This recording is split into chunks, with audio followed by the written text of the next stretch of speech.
चलिए दोस्तों, आज की इस वीडियो में हम लोग क्लास 10 के इतिहास के जो तीसरा चैप्टर जिसका नाम है हिंद चीन में राष्ट्रवादी आंदोलन, इस चैप्टर का हम लोग तीसरे पार्ट को देखने वाले हैं। ठीक, इसके पिछले वाले पार्ट में दूसरे पार्ट और उसके पिछले वाले मतलब सबसे वीडियो में पहला पार्ट पढ़ा चुका हूँ। मतलब पार्ट 1 पार्ट 2 इसका हो चुका है, ये पार्ट 3 है। इस पार्ट 3 में जो इस चैप्टर की बेसिक जो कुछ बातें बची है उसको हम लोग जानेंगे, और जो आपका किताब का प्रश्न उत्तर है, ऑब्जेक्टिव चाहे जो भी क्वेश्चन है, लॉन्ग जो भी क्वेश्चन है, सबको हम लोग क्लियर करेंगे। ठीक है ना, बस अगर समझते चलिए। इसके पिछले वाले वीडियो में आपको बता दिया गया था कि वियतनामी गृह युद्ध कैसे हुआ था और अमेरिका ने कैसे वहां पर नापाम बम, एजेंट ऑरेंज बरसाने का काम किया था। यानी अमेरिका सबसे बड़ा बाधक बन गया था वियतनाम के एकीकरण में। अब हम लोग देख लेते हैं यहाँ पर कि अमेरिकी असफलता और वियतनाम का एकीकरण, यानी अमेरिका कैसे असफल हो गया वियतनाम को एकीकृत करने में। ठीक है ना, यानी अमेरिकी असफलता और वियतनाम का एकीकरण कैसे हुआ हम लोग ये देख रहे हैं। देखो, सबसे पहली बात है कि वियतनाम में अमेरिका का हस्तक्षेप विरोध बढ़ते जा रहा था। वो वियतनाम को मिलने नहीं दे रहा था। कौन?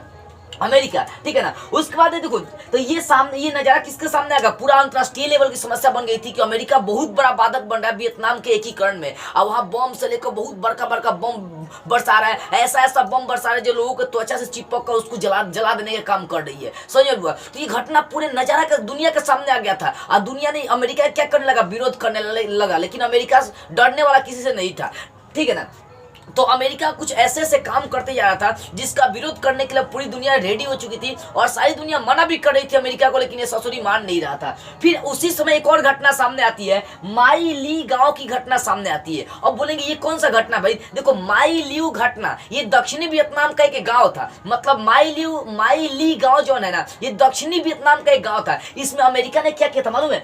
अमेरिका ने क्या किया, इस गाँव को पूरी तरह से घेर लिया और यहाँ के पुरुषों को मार दिया और महिलाओं के संग बहुत क्रूरता के संग बलात्कार किया और जिसके संग बलात्कार करता था ना उसको जला देता था। उसके गांव को जलाने का काम करता था। कौन? अमेरिका। अब देखो, उनके बीच में एक बूढ़ा बच्चा था, वहां पर बहुत लाखों के तादाद में महिलाएं थी, उसका शोषण किया, उसका बलात्कार करने का काम अमेरिका किया। सोचिए साला ये कैसन देश था, हमको यहाँ के लोग कैसन थे। लाखों महिलाओं का बलात्कार किया गया, उसके बाद उस सबको जिंदा जला देने का काम किया। तो उन लाशों के बीच में एक बुढ़ा व्यक्ति बचा था, उसी बुढ़ा व्यक्ति ने इस घटना को उजागर किया। जब ये घटना पूरी दुनिया के सामने आई ना, अमेरिका का सिर नीचे झुक गया और उस समय निक्सन भी पीछे हटने लगे और वो शांति वार्ता चाहने लगे कि अब यहाँ पर शांति की स्थापना कर दी जाए। लेकिन फिर भी जो अमेरिका के राष्ट्रपति निक्सन थे वो मान नहीं रहे थे, बमबारी करते जा रहा था।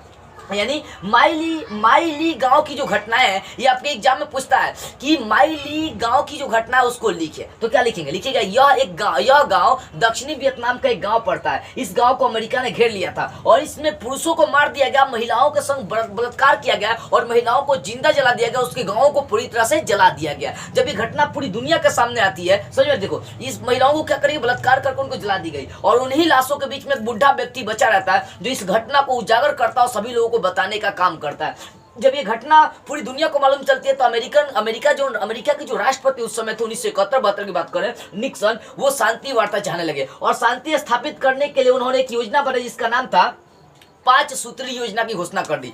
5 सूत्री योजना में क्या था? अमेरिका कह रहा था कि जो जहां वहीं पर रह जाए, हमारा सैनिक वहीं पर रह जाएगा और आपका सैनिक वहीं पर रह जाए, सब अपने आप में खुश रहे। जैसे पाकिस्तान का जो समस्या है ना, जिसको लोग POK कहते हैं, पाक और अधिकृत कश्मीर, मतलब जब राजा हरि सिंह ने क्या किया था कि वो जो पाकिस्तान जम्मू कश्मीर था उसको लिया कर SSN पर साइन कर दिए और हम लोग के संग मिला दिए, इंडिया के संग मिला दिए। तो पाकिस्तान ने वहां पर अटैक किया था, जितना जमीन कब्जा कर लिया था ना। जब UNO में गया ये फैसला 1948 में, जब इसका फैसला गया यूएनए में कि भाई फैसला करेगा, यहाँ के जो उस समय प्रधानमंत्री थे ना वो थे ये पंडित जवाहरलाल नेहरू थे। 1948 की बात करें, उस समय देश के प्रधानमंत्री पंडित जवाहरलाल नेहरू थे। ये झगड़ा नहीं चाहते थे, ये सोचे कि क्या करते हैं, यूएनए में लेकर चल जाएंगे। यूएनए जो जमीन कब्जा किया है ये पाकिस्तान, वो क्या करेगा? हिंदुस्तान को दे देगा। लेकिन ऐसा नहीं होता, अभी तक वो फैसला फंसा के रखा है और जिस जमीन को कब्जा है उसका नाम रख दिया POK, पाक ऑक्यूपाइड कश्मीर।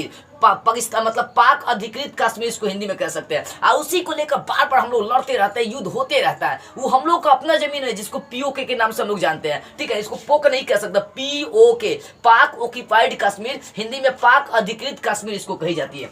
ठीक है ना। यानी निक्सन ने एक पंचसूत्री योजना लागू करी और पंचसूत्री योजना में उन्होंने बोला कि भाई जो जहां है वहीं पर रह जाएगा। जैसे यूएन ने पाकिस्तान ने जो हम लोगों का कब्जा जमीन किया था जम्मू कश्मीर का, वो एकदम वहीं पर जमा के रह गया। तो कहने का मतलब क्या है, देखो तो शांति वार्ता चाहते थे निक्सन भी, तो उन्होंने पंचसूत्री योजना लागू करी। उस पंचसूत्री योजना में क्या क्या थी, पहला योजना था कि हिंद चीन की सभी सेनाएं युद्ध बंद कर दे। हिंद चीन में जितनी भी सेनाएं युद्ध बंद कर दे। वो बंद नहीं करेगा, हिंद चीन की सेनाएं बंद कर दे। देखिए कितना दिमाग लगाया है वो, ठीक है ना। यानी वो चाह रहा था, पहला इसका जो पंचसूत्री योजना लगाया था उसमें पहला था हिंद चीन की सभी सेनाएं युद्ध बंद कर दे। दूसरा का युद्ध विराम की देखरेख अंतर्राष्ट्रीय लेवल को दिया जाए। यानी युद्ध जो विराम किया गया उसकी देखरेख किसको दिया जाए, अंतर्राष्ट्रीय लेवल को दिया जाए। और तीसरा का था कि इस दौरान कोई भी देश अपनी शक्ति को नहीं बढ़ा सकता है। अमेरिका बढ़ा सकता है लेकिन वहां का जो वियतनामी लोग थे वो अपनी शक्ति को नहीं बढ़ा सकते थे, किसी से हेल्प नहीं ले सकते थे। ऐसा शर्त कौन डाला था, अमेरिका डाला था। और चौथा था युद्ध के दौरान सभी लड़ाइयां बंद रहेगी। मतलब युद्ध के दौरान युद्ध दौरान के बाद वो जो भी लड़ाइयां उसको क्या कर दी जाएंगी, बंद कर दी जाएंगी। और उसके बाद पांचवा था कि युद्ध विराम का अंतिम लक्ष्य रहेगा हिंद चीन में संघर्ष अंत करना। यानी कहने का मतलब जो अमेरिकन लोग हैं वहां पर बच जाएंगे, समझ में आ रही है, और हिंद चीन लोग कभी संघर्ष नहीं करेगा। यानी हिंद चीन के जो वियतनाम का एकीकरण होने वाला था उसके संघर्ष को छीनने का काम करने के चक्कर में था ये कि संघर्ष नहीं करेगा लोग। अब सोचिए जब ये वियतनामी लोग संघर्ष नहीं करेंगे तो एकीकरण कैसे होता। कोई भी देश तब ही आजाद होगा जब वहां का लोग संघर्ष करेंगे। इंडिया कब आजाद हुआ, जब यहाँ के लोगों ने क्या किया, संघर्ष किया, बलिदान दिया, तभी ना यहाँ का आजादी मिली थी, स्वतंत्र हुए थे, ठीक है ना।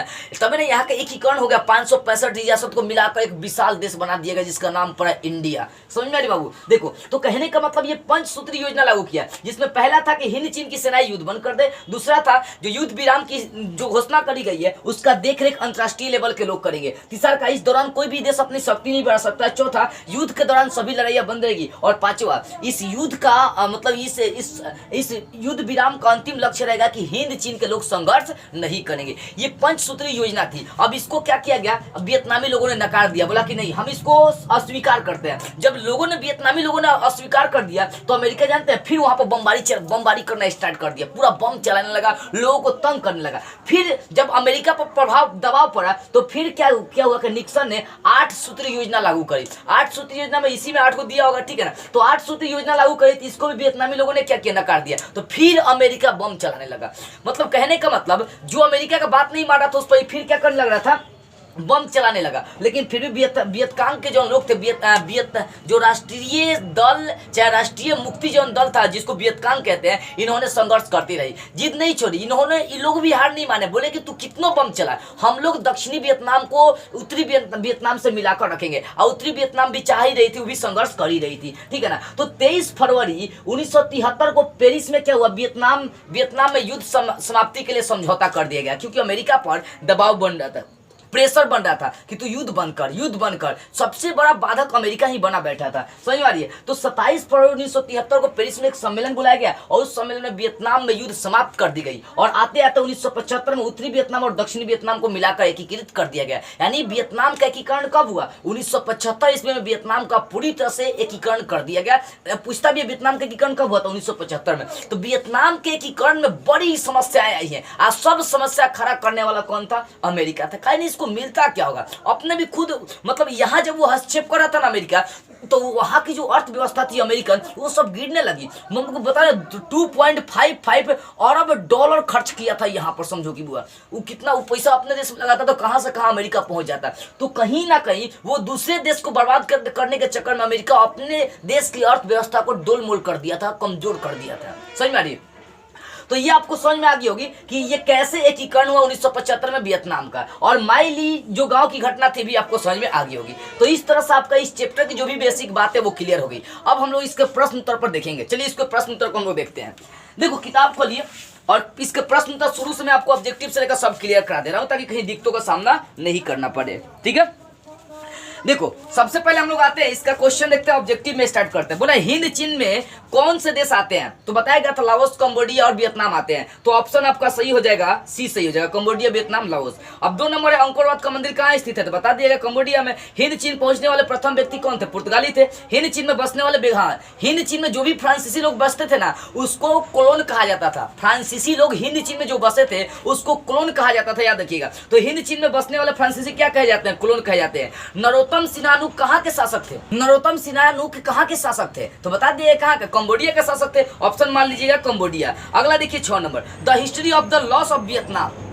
The history of the loss of Vietnam किनके द्वारा लिखी गई थी? तो आपको पिछले वाले पार्ट में पढ़ाया था, फान वो चाउ के द्वारा। ऑप्शन बी सही हो जाएगा। आगे के मार्च 1946 में फ्रांस और वियतनाम के बीच होने वाला 1946 में फ्रांस और वियतनाम के बीच होने वाला समझौता का क्या नाम था? हनोई समझौता था। हनोई मार लीजिएगा।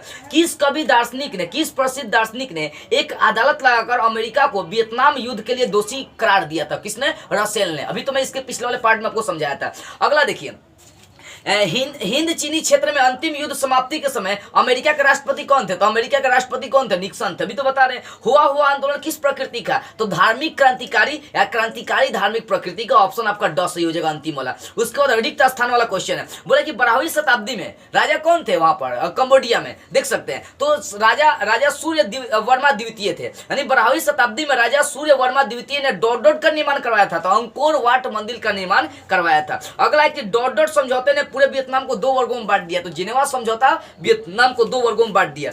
आगे पूछ रहा 3 नंबर की हो ची मिन का दूसरा नाम क्या था? तो याद रखिएगा, हो ची मिन का दूसरा नाम न्यूगन आई कवोक था। क्या था? न्यूगन आई कवोक था। हो ची मिन का दूसरा नाम न्यूगन आई कवोक था। अगला, डीएन वीएन फू के युद्ध में डॉट बुरी तरह से हार गया था। तो आपको शायद पार्ट 2 में मैं आपको पढ़ाया था कि बीएन फू के युद्ध में फ्रांस बुरी तरह से हार गया था। ठीक है। 5वां देखो, अनामी दल का संस्थापक कौन था? बुआ, ये समझ लो, ये नहीं बताया लेकिन फिर भी समझ लो। अनामी दल का संस्थापक आपका था जोंगुएन आई। कौन था? जोंगुएन आई। अनामी दल का संस्थापक जोंगुएन आई था। कौन था? जोंगुएन आई। इस तरह से आपका रिक्त स्थान वाला क्वेश्चन क्लियर हो गया। अब आते हैं इसका अति लघु उत्तरीय प्रश्न। देखो, तो एक तरफा अनुबंध व्यवस्था क्या पार्ट 1 में मैं पढ़ाया था। पार्ट 1 जाकर देखिए। बावदाई कौन था? पार्ट 1 में ही आपको बता दिया गया था। हिंद चीन का अर्थ क्या? पार्ट 1 में ही मैं बता दिया था। पार्ट 1 जो वीडियो इसका बन रही थी।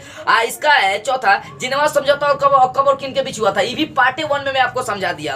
और उसके बाद 5वां है हुआ आंदोलन की चर्चा करें। ये भी पार्ट 1 में मैं आपको समझा दिया हूँ। यानी अति लघु उत्तरीय प्रश्न जो भी आपका 5 गो है, ये सब पार्ट 1 में ही आपको विस्तार से समझा दिया गया था। उसमें बताया था मैं ये सारे क्वेश्चन। जाकर पार्ट 1 देखिए, सब मिल जाएगा। अब लघु उत्तरीय की बात करते हैं। तो पहला क्वेश्चन है कि हिंद चीन में फ्रांसीसी प्रसार का वर्णन करें। तो ये भी पार्ट 1 में मैं आपको समझा दिया हूं, जाकर पार्ट 1 देख लीजिएगा। पार्ट 1 में सब क्वेश्चन सॉल्व किया गया है। दूसरा देखिए, रासायनिक हथियारों में एजेंट ऑरेंज का वर्णन करें। तो ठीक इसके पार्ट 2 में, इसके पिछले वाले वीडियो जो मैं पार्ट 2 बना रहा था इस चैप्टर का, उसमें समझा दिया हूं कि ये रासायनिक हथियार नापाम और एजेंट ऑरेंज क्या होता है, वो जाकर देख लीजिए। अगला है कि हो ची मिन के विषय में आपको लिखना है। तो ये पार्ट 1 में आपको समझाया गया था। उसके बाद चौथा, हो ची मिन मार क्या आता है, ये भी पार्ट 1 में आपको समझाया गया था। अब पांचवा आपको समझना पड़ेगा। ठीक है ना।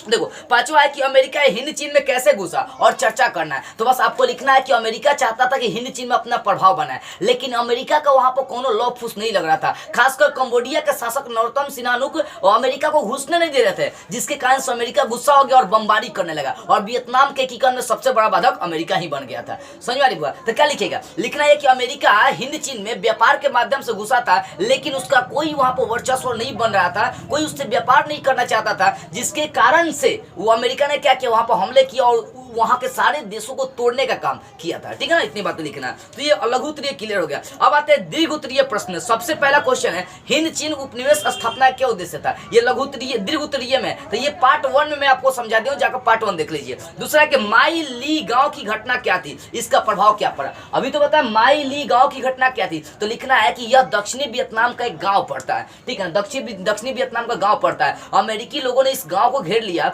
और वहां के पुरुषों को मार दिया और वहां के लाखों महिलाओं का बलात्कार किया। बलात्कार करने के बाद वहां की महिलाओं को जिंदे जलाने का काम करता था। इतना कट्टर था ये। ठीक है ना। इसके बाद लिखना है कि उन्हीं लाशों के बीच में एक बुढ़ा व्यक्ति बचा था जो इस घटना का उजागर किया। जब ये घटना पूरी दुनिया के सामने आई ना, तो अमेरिका का सिर नीचे झुक गया कि ऐसा सर करतूत करता है अमेरिका। तो अमेरिका का सिर क्या होगा? झुक गया। इस बात को आपको लिख देना है। अगला देखो, राष्ट्रपति निक्सन के हिंद चीन में शांति के संबंध में 5 सूत्री योजना क्या क्या है, इसका प्रभाव क्या पड़ा? मतलब ये हिंद चीन ने जो 5 सूत्री योजना लगाया था, उसके बारे में आपको चर्चा करना है। तो बस आपको इतना लिखना है कि हिंद चीन में निक्सन ने जो 5 सूत्री योजना लगाया था वो इस प्रकार थे। लेकिन पहला क्या था, हिंद चीन की जो भी सेनाएं है वो सब युद्ध बंद कर दे। दूसरा, युद्ध विराम की देखरेख अंतरराष्ट्रीय लेवल करेंगे। और तीसरा का आपका युद्ध के दौरान कोई भी देश अपनी शक्ति नहीं बढ़ा सकता है। चौथा, युद्ध के दौरान सभी लड़ाइयां बंद रहेगी। पांचवा, इस युद्ध का अंतिम लक्ष्य यही रहेगा कि जो हिंद चीन का संघर्ष है उसको खत्म कर दिया जाए। लेकिन इस सबको नकार देने का काम किया गया, जिसके कारण से अमेरिका फिर बमबारी करने लगा और आते हैं तो 1975 तक वियतनाम का एकीकरण कर दिया गया। इतनी बात आपको लिख देनी है। अब देखो चौथा क्वेश्चन समझने वाली है।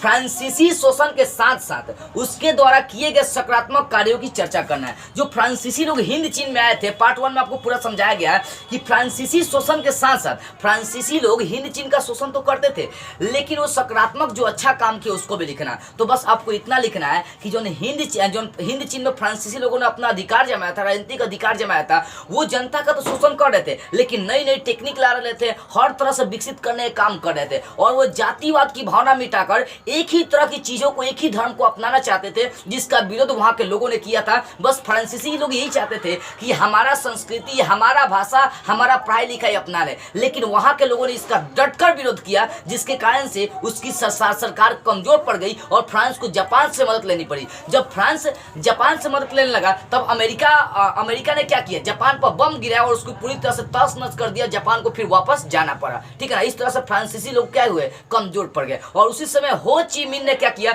उत्तरी वियतनाम पर अपना अधिकार जमा लिया था। बस यही सब बातें आपको लिख देनी है। पार्ट 1 में देखिएगा तो और बेटर से आपको समझ में आ गई। अब इसका 5वां क्वेश्चन, हिंद चीन में राष्ट्रवाद के विकास का वर्णन करें। तो ये पार्ट 1 में मैं आपको समझा दिया हूं, जाकर देख लीजिएगा। तो इस तरह से अगर देखी जाए तो इस चैप्टर का ऑब्जेक्टिव अति लघु उत्तरीय, दीर्घ उत्तरीय और लघु उत्तरीय सारा प्रश्न बेसिक से आपका क्लियर हो गया। आई होप ये चैप्टर का तीसरा पार्ट भी आपको बेटर से समझ में आ गई होगी। तो ये चैप्टर थोड़ा सा लंबा था, इसको समझाना भी बड़ी जरूरी था। तो बस आज की इस वीडियो में इतना ही। अगले वीडियो में हम लोग इस अगले वाले चैप्टर को स्टार्ट करते हुए फिर मिलेंगे।